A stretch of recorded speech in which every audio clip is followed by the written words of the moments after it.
Committee will come to order.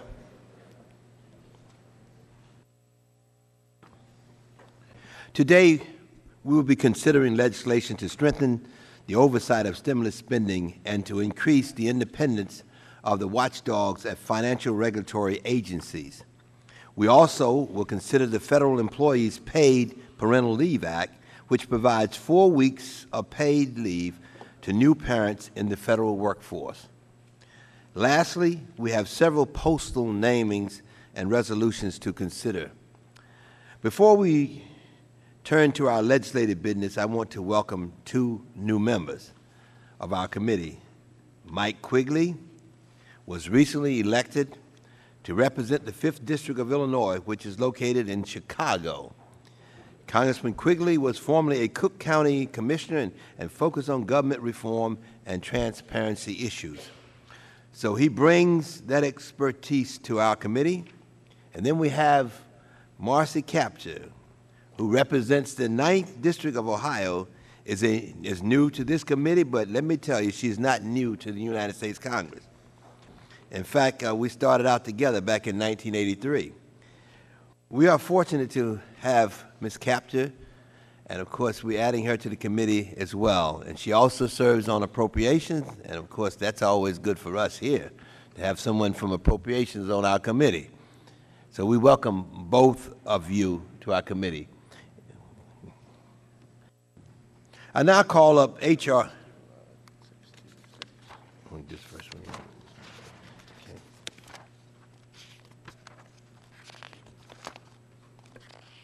Well, the chairman's doing that. I'll take the liberty of also welcome you, and particularly, Mike, I don't want to leave you out, but Marcy, it's so good to be on the same committee with you after so many years of traveling together but not serving on the same committee. So welcome.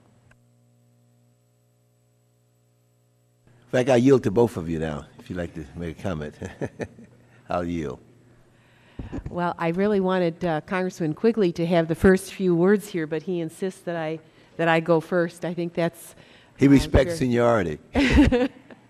That's very generous. And Mr. Chairman, Ranking Member Issa, and all my dear friends on this committee, I was very fortunate to be able to get this committee on temporary assignment through steering and policy in our caucus, and I'm very grateful because of the work that you are doing and will do on oversight, on everything from the TARP and domestic programs to certain investigatory work and oversight work that you do in terms of our economy. And I just welcome the opportunity to offer whatever I might to this committee and several of its subcommittees, and couldn't be happier on this level than to be sitting between my dear friends from Illinois, Congressman Davis and Congressman Quigley. I think I'm anchored on both sides. So, and also obviously with Congresswoman Maloney, respecting the work that she does on so many levels in the Congress, and just happy to be here with my colleague from Ohio,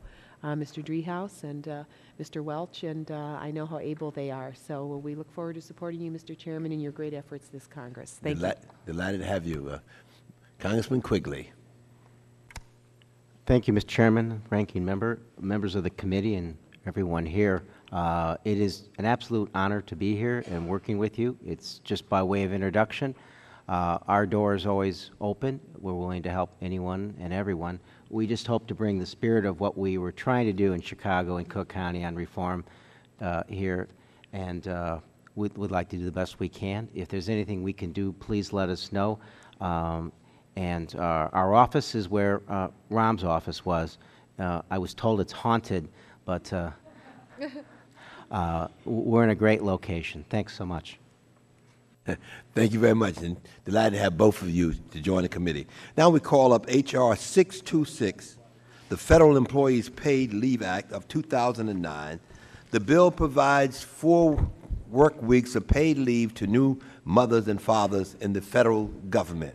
The legislation has enjoyed bipartisan support in successive Congresses. Last year, it was approved by this committee and passed the House of Representatives. I'd like to thank Congresswoman Maloney for her outstanding leadership on this issue. Our meeting today has focused on the committee's efforts to provide appropriate oversight and legislation in these difficult economic times. Without proper oversight, the federal government's efforts to turn around the economy will not work for the American people. We also need to recognize that the federal government is the largest employer in the United States, and its policies in this area set a tone for the country. No employee should have to choose between caring for a new child and their paycheck. This is especially true during an economic downturn. By providing 4 weeks of paid parental leave, H.R. 626 makes a sound investment in the federal workforce. This will help the government retain and attract young, talented employees, and in so doing, it provides potential cost savings to the American people. The taxpayers directly benefit when the government retains existing employees, rather than having to hire, train, retrain new ones. And the country is better served by an experienced and productive federal workforce that is able to adequately provide for the health and well-being of their newborn or newly adopted children.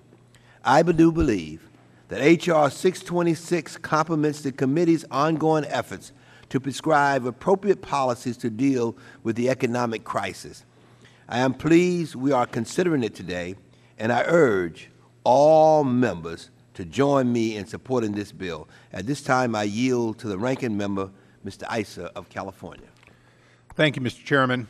And I, too, remember this bill coming up in the last Congress, and I'd like to commend members of the majority who made some changes in this bill, which I believe are moderating in its cost and reach.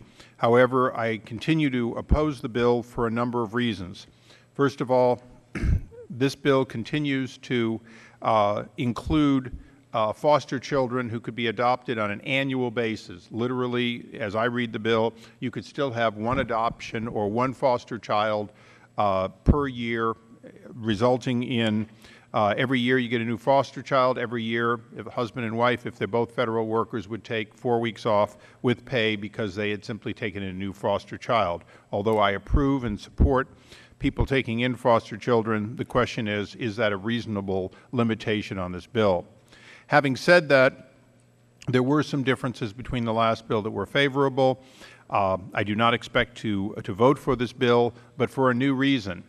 I believe in this Congress the cost of $850 million over 5 years, as scored independently, over $2 billion over 10 years, comes at a time in which the federal government cannot send a message that while everyone else is laying off, we are not only hiring and growing, but in fact adding benefits to the workforce. So I would look forward to continuing to work on this bill if it does not become law in the next Congress and the Congress beyond, particularly as the economy improves and we may be able to find some middle ground. With that, I yield back. Do any other members seek recognition? The lady from New York, Congresswoman Maloney. Thank you very much, Mr. Chairman, and I thank you for your leadership on this committee and particularly on issues of work-family balance and paid parental leave. Of course, I'd also like to thank Chairman Lynch and Danny Davis for their support and for helping to shepherd H.R. 626 through the subcommittee. I have introduced this legislation along with Majority Leader Steny Hoyer for the past 10 years and was pleased when a bill identical to it passed the House in a bipartisan manner with a strong vote of 278 to 146 during the past Congress. H.R. 626 responds to the needs of tens of thousands of working families in the federal government by providing 4 weeks of paid parental leave for the birth, adoption, or fostering of a child. I do want to note that in the audience today are a number of federal employees, some of whom are pregnant, who are here in support of the bill.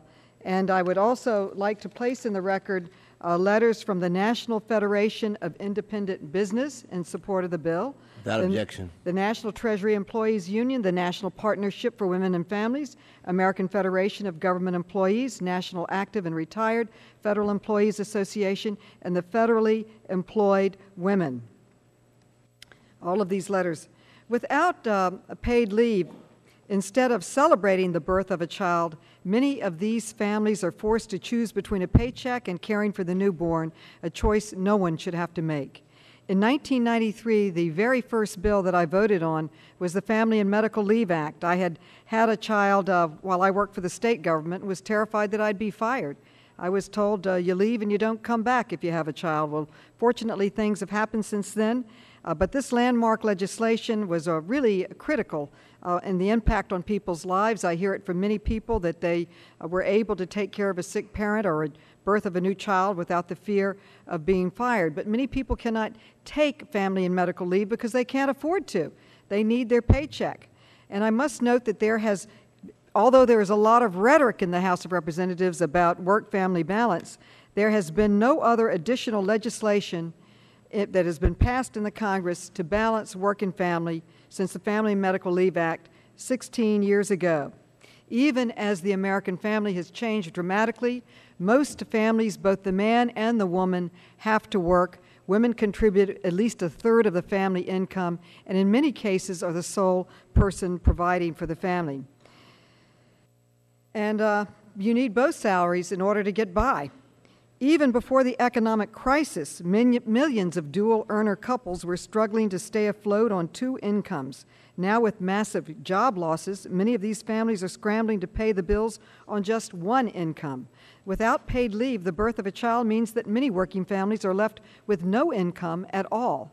By providing 4 weeks of paid leave to federal workers who currently receive no paid leave for the birth, adoption, or fostering of a child, we can diminish the risk of real economic hardship for the 1.8 million employees of America's largest employer, the federal government. There are many reasons we should vote for this bill today. H.R. 626 is pay-go neutral. It won't cost any money. While some have cited concerns about the cost of this reform, CBO has stated that this legislation is pay-go neutral and that enacting the bill would not affect direct spending or receipts. Obviously, when someone leaves, other people come in and take their job. Many younger people will be given greater responsibility, so it's a win-win in all respects. To be clear, there is no cost to the taxpayers under this bill in the form of increased taxes or decreased revenue. Not reflected in the CBO scores is the cost savings of providing paid parental leave. This benefit can save the government money by reducing turnover. It costs roughly 20% of an employee's salary to hire and train new workers, compared with about 8% to provide a long-standing employee with a few weeks of paid leave. H.R. 626 helps families while helping the economy. New parents are expected to spend an average of $11,000 in additional expenses in the year that a child is born. By ensuring that new families' incomes stay steady, paid leave ensures that their consumption remains steady too, and this is what drives economic growth. When we invest in families by providing paid parental leave, we're investing in the future of our country. Paid leave improves children's health outcomes, lowers the mortality rate, ours is the highest among industrialized countries, improves the economic status of families, and enhances both employees' productivity and the economic returns to employers. 163 countries recognize the importance of providing paid leave to families. 163 countries cannot be wrong. The United States is tied for last in support for family leave, and we are tied with Lesotho, Swaziland, and Papua New Guinea. It is time we joined the other 163 countries in the world that provide paid leave and support for new families. Finally, I ask my colleagues on the other side of the aisle, when is the right time to enact family-friendly policies? As I mentioned, I have had this bill for 10 years, in both good times and bad times, during economic boom times. And when the other side was in the majority, during a period of great economic growth, they did not support paid family leave. Now when we're struggling, they don't support it. So I would just say they don't support it. We could be, affluent. We could have a great boom. They'd still be opposed to this family-friendly work balance necessary piece of legislation that moves us from 163, the worst in the world, up with the other progressive, family-friendly oriented countries. Gentlewoman's Now time that has families expired. are struggling, it is time to help them out in a modest way, and providing 4 weeks is very important. I ask if I could respond to the two obstacles that my good friend and colleague raised on the other side of the aisle, or should I do that later? You can do that later because Okay. gentlewoman's time has expired. Yes, Mr. Connolly from Virginia. Thank. 1 second. Let me. No. All right. Mr. Chairman, I just ask unanimous consent that a letter from the National NFIB be entered into the record opposing this bill. Without objections. Without objection. Mr. Connolly from Virginia. Thank you, Mr. Chairman. I just wanted to add my support for this legislation, and in addition to the many reasons both yourself and the gentlelady from New York have indicated, I would actually suggest to the distinguished ranking member that as we move forward with the federal workforce, I'm not sure we can afford not to do this. If we're looking at recruitment and retention of a federal workforce, 40% of which is going to be eligible for retirement over the next decade, if we're going to attract the best and the brightest, competing with the private sector, this is something increasingly younger workers expect to be part of the benefit package. I just finished being chairman of a very large county in Fairfax County. We felt compelled to add this very benefit to our workforce if we were going to stay competitive in terms of competing with the private sector and other public sectors for the best and the brightest, for the skilled workforce of the future. So I don't think the question is we can't afford this.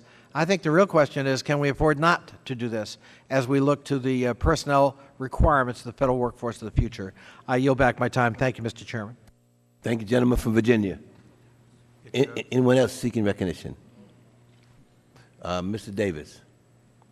Thank you very much, Mr. Chairman, and let me commend you on your leadership.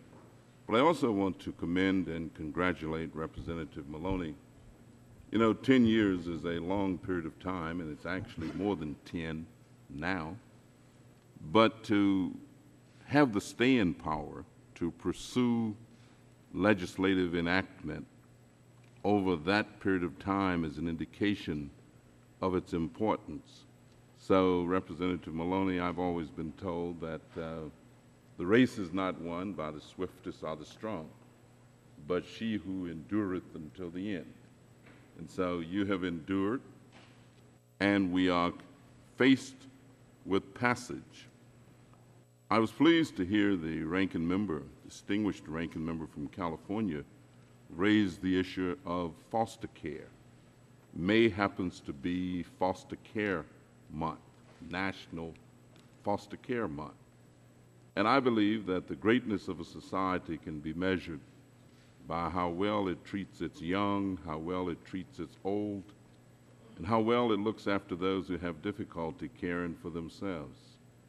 I happen to represent a district that has the largest number of children in foster care in the United States of America.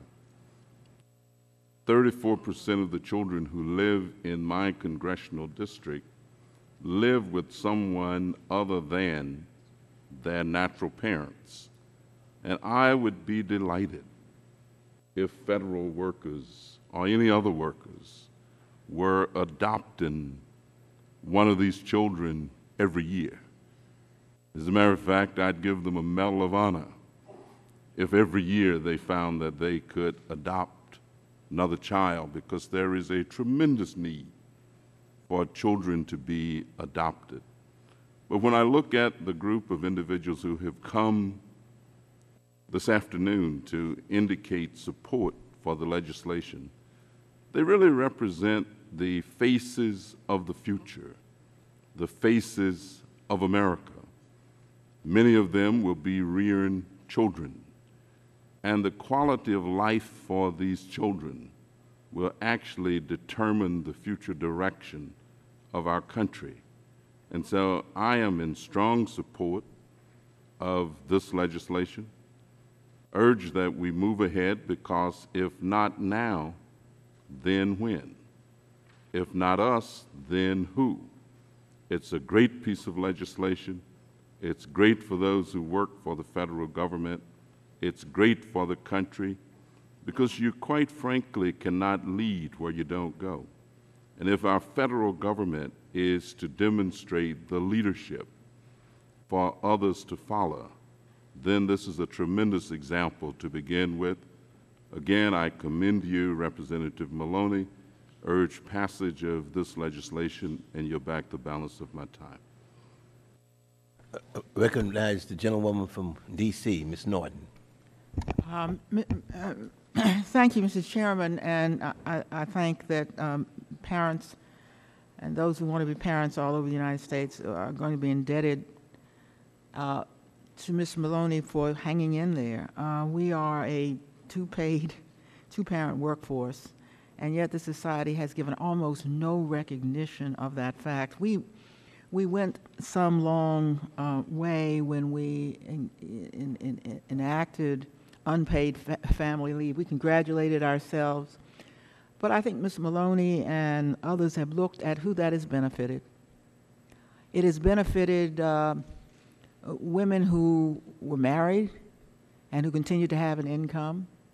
It has benefited upper-income women who work in workplaces where they have generally some greater latitude. But who has it not benefited? There is no way in which a case can be made that the average woman worker has been benefited by saying, if you're willing to give up 4, 8, and even 12 weeks, we are very generous, of salary, then you can have the time off. Mr. Chairman, we have and have had for some time, a very low rate of births in this country. People have to think about whether they should have children at all, because there are virtually no accommodations to working mothers in the American workforce today. And so what do we do here today that is so generous? We don't allocate an amount of money to pay for 4 weeks of paid leave. All we do is to say to the agencies that out of the money they already have for salaries and expenses, if they can find it, they can pay for leave. That, of course, costs the government nothing.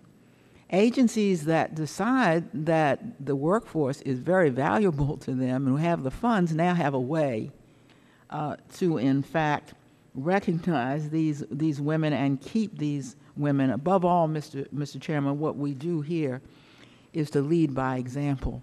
That's what the government should always do when it comes to benefits of this kind. Thank you very much. Thank you very much. Thank you, gentlewoman. No other speakers. We call up H.R. 626 to be considered. H.R. 626, a bill to provide that 4 of the 12 weeks of parental The bill is leave. considered as read, open for amendment at any point. Without objection, so ordered. Are there any amendments? Hearing no amendments, I now move that the Committee on Oversight and Government Reform report H.R. 626 to the House with the recommendations that the bill do pass. The question is on favorably reporting H.R. 626 to the House. All those in favor say aye. Aye. Opposes? In the opinion of the Chair, the ayes have it. The motion is agreed to, and H.R. 626 is ordered reported. Next, yeah. Next, we go to H.R. 2182. I now call up H.R. 2182, the Enhanced Oversight of State and Local Economic Recovery Act.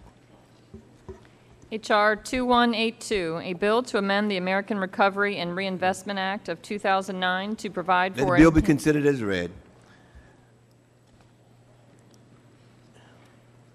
I would like to thank Ranking Member Issa and the other original co-sponsors of this legislation for working with us on the legislation in a bipartisan fashion. The result is a strong bill which addresses a troubling omission in the Recovery Act. This legislation grew out of a hearing the committee has held on the Recovery Act.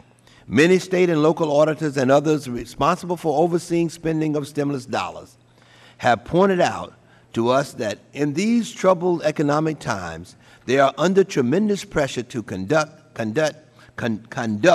their normal oversight work and let alone cope with the increase with the Recovery Act requires. Our hearings have made clear that state and local governments need additional resources to monitor the large infusion of funds with the Recovery Act directs. The bill will provide state and local governments with the flexibility to set aside a portion of their stimulus funds for auditing, contract and grant planning and management, and investigations of waste, fraud, and abuse. The bill also permits state and local governments to use the federal supply schedules of the General Services Administration for stimulus projects. The GSA schedules are pre-negotiated federal contracts for a range of common goods and services. This is a win-win-win because it will allow state and local governments to acquire certain items without engaging in time-consuming contracting procedures while guaranteeing the lowest price for them. Lastly, H.R. 2182 requires the Office of Management and Budget to give detailed guidance to state and local governments to ensure consistency in their reporting of job creation data. Our state and local governments are on the front line of the efforts to fight mismanagement of Recovery Act dollars. Their success is vital to making the stimulus work for the American people.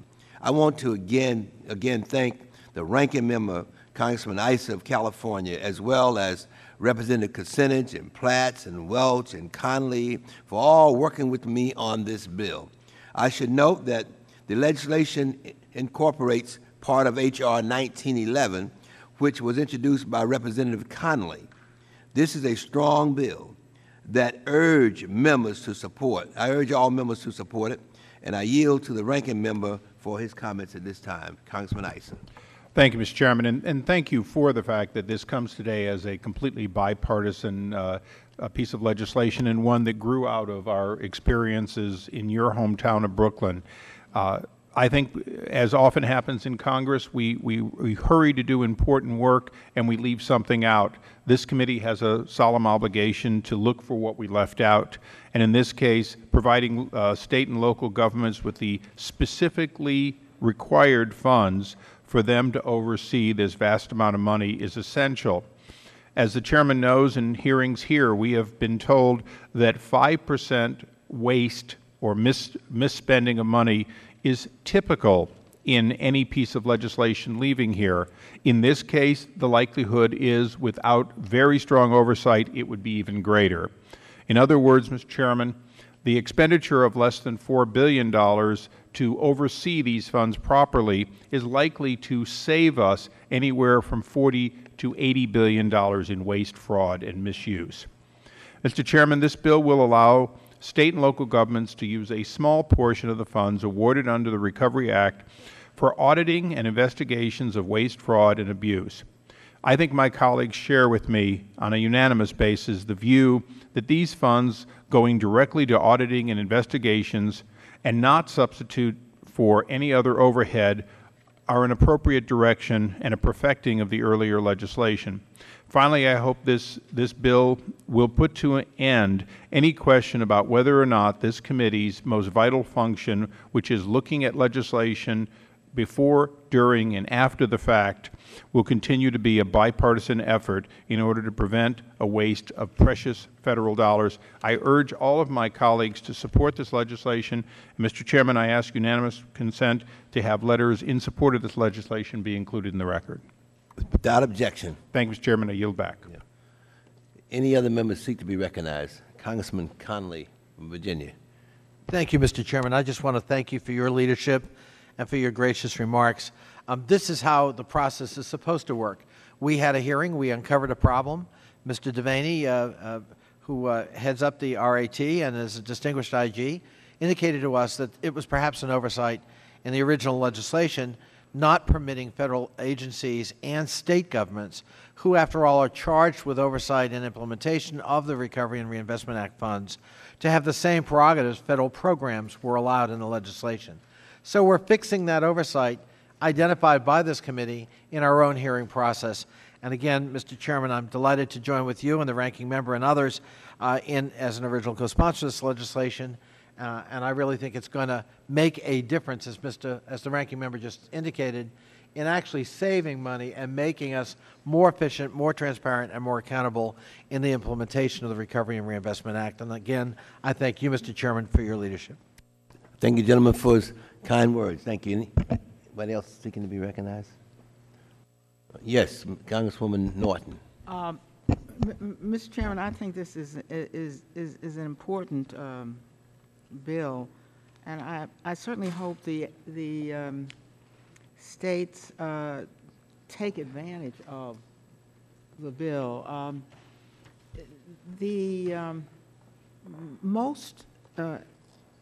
When you consider the number of programs that are funded by the stimulus bill in a state, there's almost no important part of government that is not funded.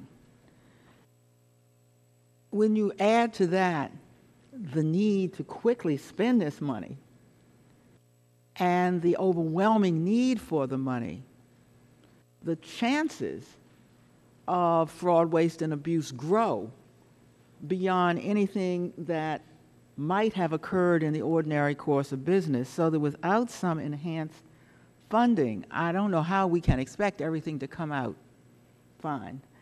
So being proactive here is I think very important. I have not enjoyed what we experienced with after the fact IG reports about, I don't know, the Iraq War or Katrina, where you are forced into a gotcha position. Somebody's got to ask, why didn't somebody try to get them ahead of time so that this could have been avoided and taxpayer waste could have been avoided? As the chair of a subcommittee that has jurisdiction over GSA, I particularly applaud the use of the general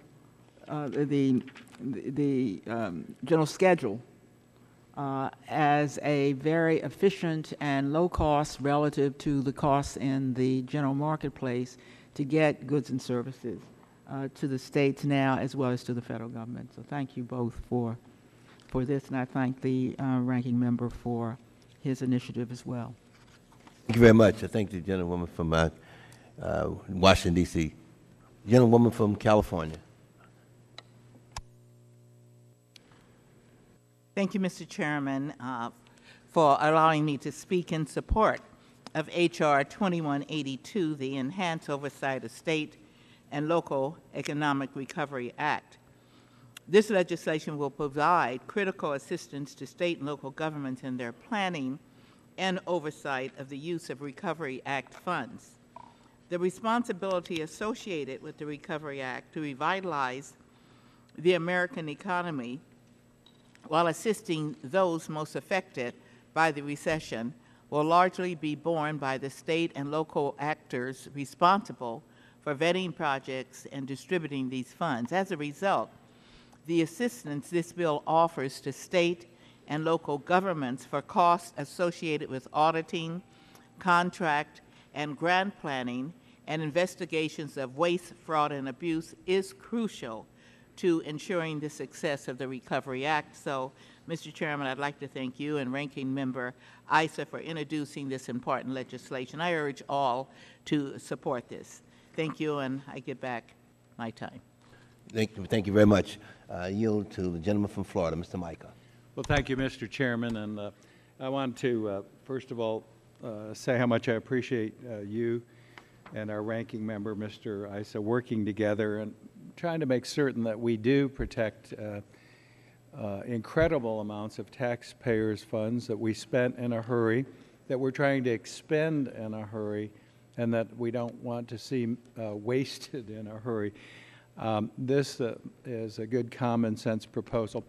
I'm the ranking member of the Transportation and Infrastructure Committee, and we actually have a small slice of the, what is it, nearly $800 billion bill. Ours is about $80 billion. We'll say that we are trying to keep track of. Mr. Oberstar and I are doing hearings, reviews. One of the interesting things, though, is a great deal of this money is going out to states under formulas, and we found that we are getting the money out, but states, there are a couple of things that come into play.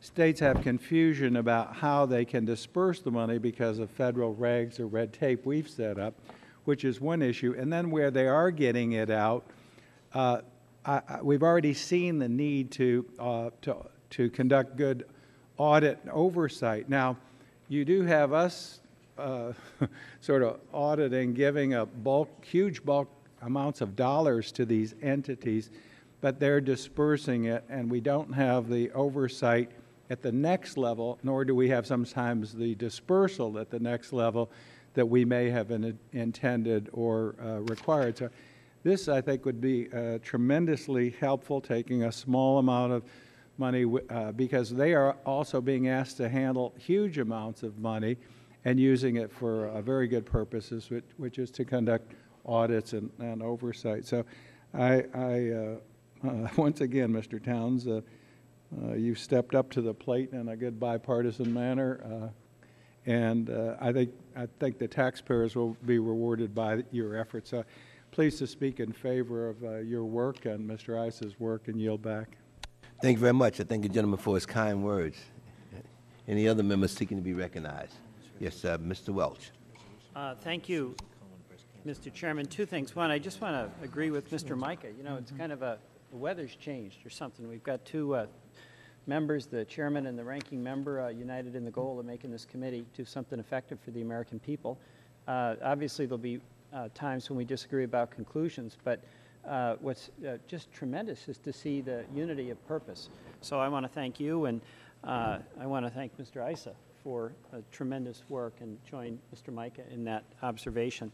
Second, Mr. Chairman, I want to thank you for holding the hearing today, but I want to also thank you for allowing us to participate in the New York field hearing on the committee. And I understand that the testimony at that hearing was instrumental in helping us craft this bill. This was a very important piece of legislation, in my view, a necessary attempt to respond to the economic situation. That's the stimulus package. But we all agree that we've got to start taking precautions to ensure that that stimulus money, the American Recovery and Reinvestment Act, be executed with strict oversight. That's the goal. I've spoken to the Vermont auditor, Tom Salmon, who is equally committed to ensuring that the stimulus money be spent effectively and responsibly. And what's tremendous about this legislation is we're partnering with our colleagues in the state. As an auditor, he knows the importance of collecting accurate data to prevent and detect fraud. His main concern was whether H.R. 2182 would allow state and local governments to use the money in the Act for the development of information systems and tracking and reporting tools to meet the law's transparency requirements. It's my understanding that those costs would be permissible under the legislation before us. Just to clarify, I'd yield to you if you had a reply to that, Mr. Chairman. Let me thank you first for yielding. I do believe that the gentleman's interpretation is correct, and that those costs would be permissible as administrative overhead under the provision of the Recovery Act amended by this bill.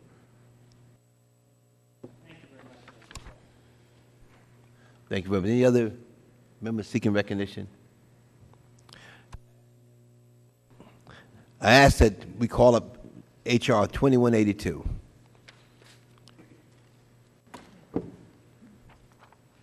H.R. 2182, a bill to amend the American Recovery and Reinvestment Considered Act. bill as read. Open for amendment at any point without objections.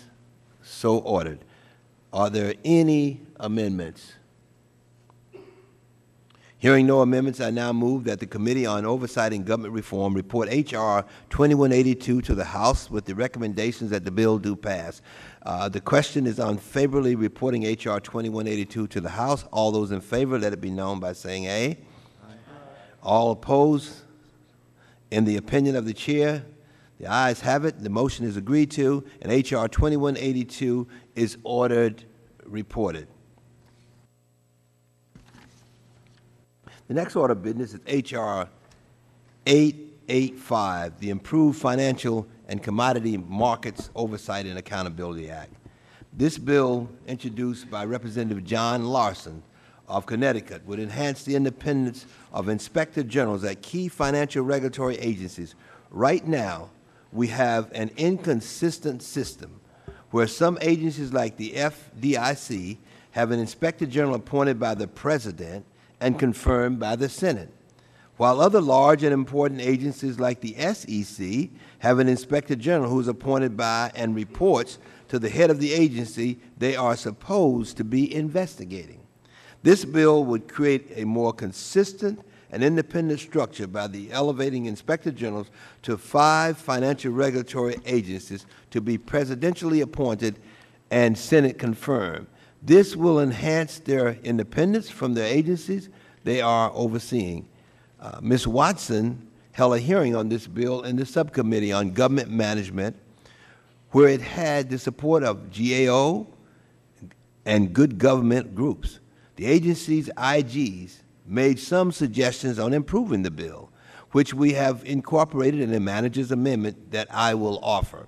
Inspector generals have the unique responsibility of reporting both to the President and to Congress. Congress has to make sure that IGs have the legal authority and tools they need to continue their role as nonpartisan, professional, honest brokers, and this bill does that. I yield now to the ranking member. Thank you, Mr. Chairman. As we've noted all year, oversight and accountability are critically important, and the inspectors general are on the front line of this effort. This bill will enhance the independence and effectiveness of the inspector generals at several critical institutions. Currently, the IGs at the Commodity Futures Trading Commission, the National Credit Union Administration, Securities Exchange Commission, the Pension Benefit Guaranty Corporation, and the Board of Governors of the Federal Reserve System are appointed and can be removed by the head of the institution. This structure could limit the IG's independence. This bill would make those IGs presidentially appointed and Senate confirmed. Although additional Senate confirmed positions are unnecessary in most cases, it is important that we preserve their independence within their respective institutions. I want to thank you for working with us to improve this bill. I understand that the manager's amendment will ensure that the positions covered by this bill will not suffer a reduction in pay, and the individuals will remain on par to similarly situated senior officials at the institution. More importantly, the amendment will also provide IGs with subpoena authority, an important tool for oversight and accountability, as you well know from our work here. Finally, the bill requires the regulatory agencies to take some action on the deficiencies identified by IGs. The agencies cannot simply ignore the findings. Mr. Chairman, I urge my colleagues to support this measure. Thank the gentleman for his kind words. Anyone else seeking recognition?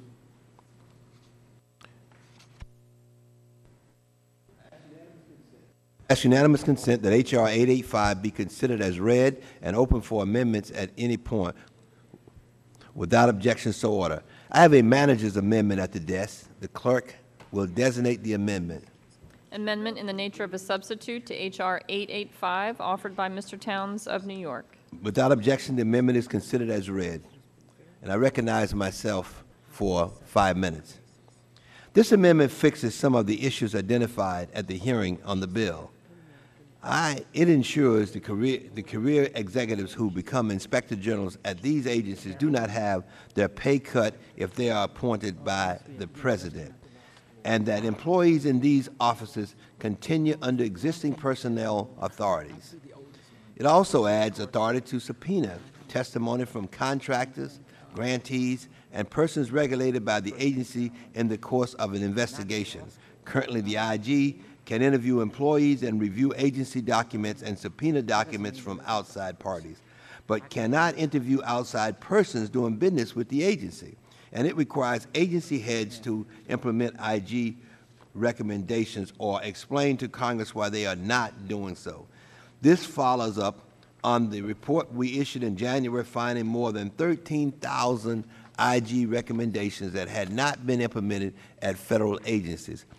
I yield to the ranking member of the committee for his comments, if you have any.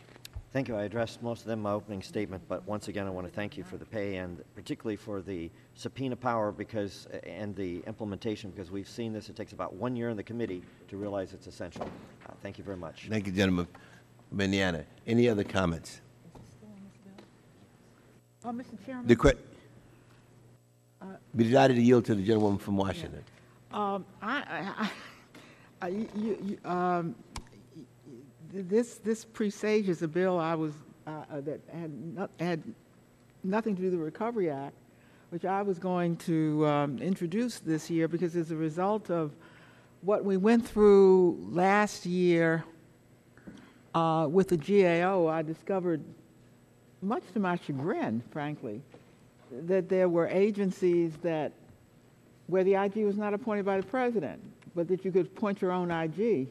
I guess now that we have a Recovery Act and financial problems, we understand that just won't do. It doesn't seem to me why it would ever have done. I think it may have had to do with the size of the agency, but I'm going to say this is long overdue, and I strongly endorse the appointment of anybody who is supposed to be independent by someone outside of the agency itself. So we've done a real good deed here as far as I'm concerned.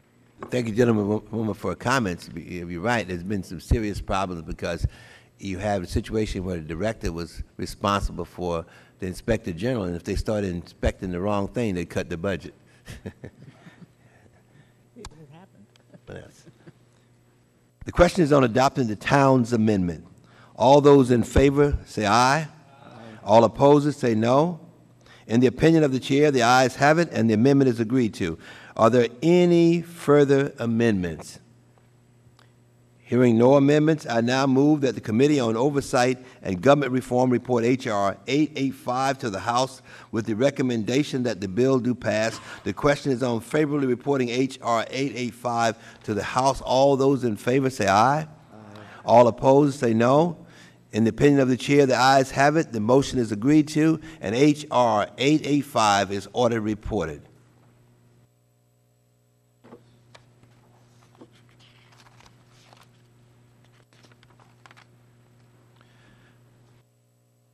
The next order of business is postal naming bills and resolutions. I ask unanimous consent that these resolutions be considered in block and as read and open to amendment at any point. The resolution includes H. Con Res 84, introduced by Representative Zach Wamp. This measure supports the goal and objectives of a National Military Appreciation Month. H.R. Res 356, introduced by Representative Ralph Hall. This measure expressed support for the designation of February 8, 2010 as Boy Scouts of America Day in the celebration of the nation's largest youth scouting organization, and of course it recognizes its 100th anniversary. I have an amendment that makes technical changes to the title of the measure, and I ask unanimous consent that these amendments be adopted without objection. H.R. Res. 37, introduced by Representative Paul Tonko. This measure expressed support for the designation of April the 27th, 2009 as National Healthy School Day. I have an amendment to reflect support for the general designation of National Healthy School Day, and I ask unanimous consent that the amendment be adopted without objection. So ordered. H. Res. 388, introduced by Representative Jeff Fortenberry. This measure celebrates the role of mothers in the United States and supports the goal and ideas of Mother's Day. H.R. 1817, introduced by Representative Marsha Blackburn. This bill designates a facility of the United States Postal Service in Somerville, Tennessee, as the John S. Wilder Post Office Building. H.R. 2090, introduced by Representative John Mayhew. This bill designated a facility of the United States Postal Service in Ogdenburg, New York, as the Frederick Remington Post Office Building. H.R. 2162, introduced by Representative Walter Minnick. This bill designated a facility in the United States Postal Service in Nampa, Idaho, as the Herbert A. Littleton Postal Station. H.R. 2170, introduced by Representative Michael Michaud. This bill designates a facility of the United States Postal Service in Islands Fall, Maine, as the Carl B. Smith Post Office. And H.R. 2174, introduced by Representative Michael Michaud. This bill designates a facility in the United States Postal Service in the Holland, Maine, and the Clyde Hitchborn Post Office. These are all worthy measures that meet the standards of the committee, and I urge their adoption. Does the ranking member have any comments? Thank you, Mr. Chairman. We have also reviewed these postal namings and resolutions and find they meet the requirements of the committee.